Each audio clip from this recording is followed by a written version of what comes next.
வாழ்க்கையில யாருக்கும் இந்த நிலைமை வரக்கூடாது. ரொம்ப கஷ்டப்பட்டு தான் ரிட்டர்ன் வீட்டுக்கு வந்தோம். என்னடா வாழ்க்கை அப்படின்ற மாரி ஆயிப்போச்சு. ஃபுல்லா இந்த வீடியோ பாருங்க. உங்களுக்கே இது புரியும். ஹாய், நான் தான் உங்கள் படகோட்டி. இப்போ எல்லாம் எங்கே போயிட்டுருக்கோம்னா, கடலுக்கு போயிட்டுருக்கோம் மீன் பிடிக்கிறதுக்காக. இப்போ தான் 60 நாள் தடை காலம் போட்டிருக்காங்கல்ல, அதனால் தொழில் பண்ணக்கூடாது. அதாவது பெரிய போட்டு அந்த இதுக்கு தான் தொழில் பண்ணக்கூடாது. நாங்கள் சின்ன போட்டு சிறு தொழில் பண்ணலாம். அதனால் சூட வலைக்கு போயிட்டுருக்கோம். சூட வலைன்னா தேரகம், இந்த வலை. இந்த வலையை பற்றி தெரிஞ்சவங்களுக்கு தெரியும். ஒவ்வொரு ஊரில் என்ன பேர் இருக்குன்னு எனக்கு தெரியாது. நம்ம ஊரில் சூட வலைம்பாங்க. தேரகம் போடும், வெங்கனாப்பொடி போடும். அதனால் இந்த ஸ்டேக் டயத்தில் இந்த மீன் நல்லா யூஸ் ஆகும் எல்லாருக்கும். இந்த குழம்பு வைக்க மக்கள் நல்லா விரும்பி வாங்குவாங்க. பெரிய மீனுக்கு போகாமல் இந்த மீனுக்கு ரொம்ப இந்த 60 நாள் தடை காலத்தில் ரொம்ப ஆசைப்படுவாங்க. ஏன்னா பெரிய மீன் விலை அதிகமாக இருக்கும் தடை காலத்தில், மீன் கிடைக்காதுல. அதனால இந்த சின்ன மீனுக்கு மக்கள் எல்லாம் இறக்கிடுவாங்க. அந்த மீன் பிடிக்கிறதுக்காக இப்போ போயிட்டுருக்கோம். வாங்க மீன் பிடிப்போமா? வலை இறக்கிறதுக்கு உண்டான இடத்துக்கு வந்துட்டோம். இந்த ஸ்பாட்டுக்கு வரவும் வலை இறக்க போகிறோம். அதுதான் நாட்டு. சில பேர் காவியும்பாங்க, சில பேர் நாட்டும்பாங்க. அந்த நாட்டு எதுக்குன்னா வலை இங்கே தான் கிடக்குன்னு ஒரு அடையாளம். அவ்வளோதான். வலை இறக்கிட்டு இருக்கோம். இந்த வலை தான் சூட வலை.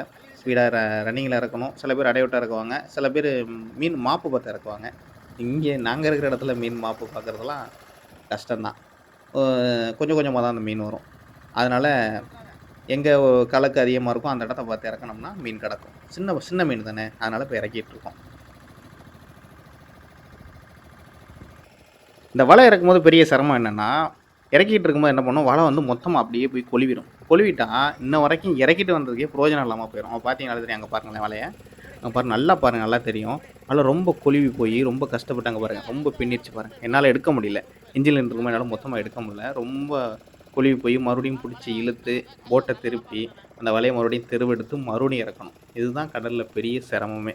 அது பார்த்தீங்கன்னா எல்லா வலையும் பின்னிடுச்சு பாருங்கள். ரொம்ப கஷ்டமாக போயிடும் அந்த இடத்துல. வலை பின்னிக்கிடுச்சு அப்படின்னா எதில் போய் கொழி, ஒரு சின்ன விஷயம் தான் கொழி இருக்கும்.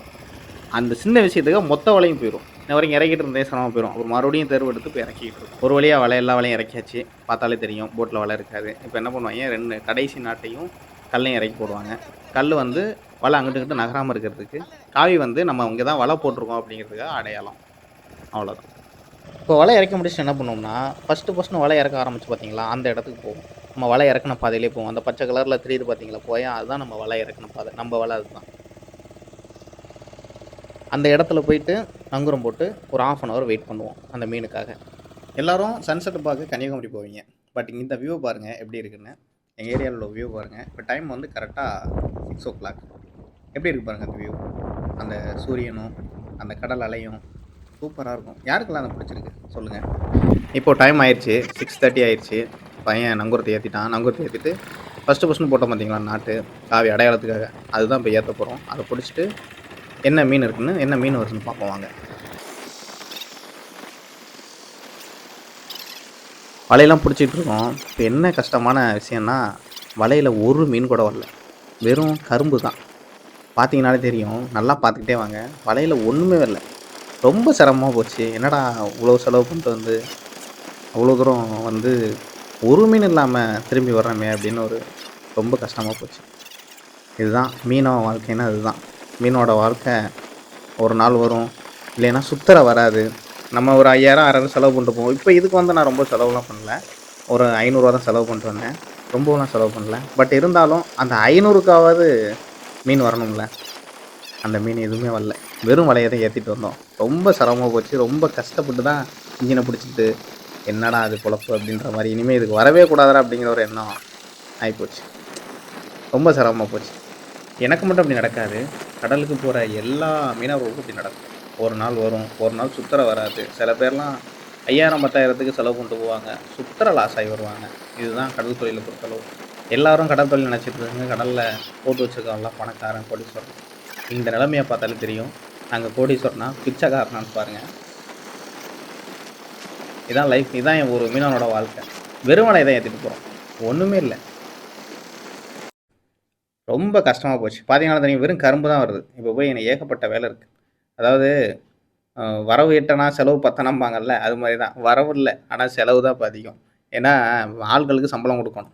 சும்மா யாரும் வரமாட்டாங்க இந்த காலத்தில். நம்ம பசங்க, நம்ம தம்பிங்க தான். பாருங்கள் எவ்வளோ கரும்புன்னு.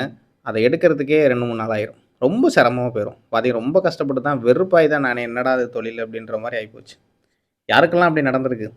சப்போஸ் இந்த வீடியோ பார்த்தீங்கன்னா கமெண்ட் பண்ணுங்கள். அதை பார்த்தீங்களா, எண்டில ஒரு நாட்டு ஒண்ணு வலை முடிய போகுது. வலைய ஏத்திட்டோம் ஃபுல்லா. இதுதாங்க ஒரு மீனவனோட வாழ்க்கை. எவ்வளோ கஷ்டம் தெரியுமா? ரொம்ப கஷ்டம். வலை ஏத்துறது எவ்வளோ கஷ்டம். கை கடுக்கும். ரொம்ப நேரம் நிப்பாங்க. அதுவும் இந்த டைம்ல அந்த ஒரு ஜெல்லி ஃபிஷ்ம்பாங்க. அதுவும் ரெட் ஜெல்லி ஃபிஷ். கையில பட்டுச்சுன்னா ரொம்ப எரியும். கண்லலாம் பட்டுச்சுன்னா கண்ணு போயிரும். அந்த மாரி இருக்கும். அந்த மாரி டயத்துலலாம் இப்ப அந்த டைம் படுறது தான். 1, 2 தான் வந்துச்சு. அத என்னால வீடியோ எடுக்க முடியல. ஏன்னா, இன்ஜினையும் புடிச்சுக்கிட்டு, மொபைலையும் புடிச்சுக்கிட்டு எடுக்கிறது ரொம்ப கஷ்டம். தண்ணீல விழுந்துருமோன்னு ரொம்ப யோசனை ஆயிப்போச்சு. பார்த்தீங்கன்னாலே தெரியும். ஒண்ணும் வரல. ஒரு மீனும் வரல. வெறும் வலை தான். வெறும் வலை. என்ன இறக்கணுமோ, அத அப்படியே தான் ஏத்திக்கிட்டு இருக்கோம்.